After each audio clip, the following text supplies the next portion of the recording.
Welcome to more electric uke lessons. We're still at mixed jam level, so I'm only showing the clip and isolated track.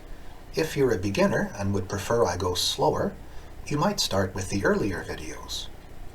Someone with an eagle eye asked if I'm left-handed, maybe because that's how I drum. Does it make a difference with the ukulele? And should you learn to play left-handed? You can.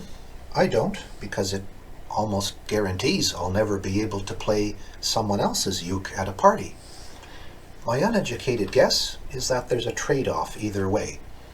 I find fretting slightly easier because my left fingers are stronger, but my picking has a bit less agility. I'm using a Clearwater tenor uke, also called a Vorsen, with a compressor, octave pedal, pitch shifter, and zoom. Next up is the patch and tab, and you can screen cap them if it helps. Tune up and let's play.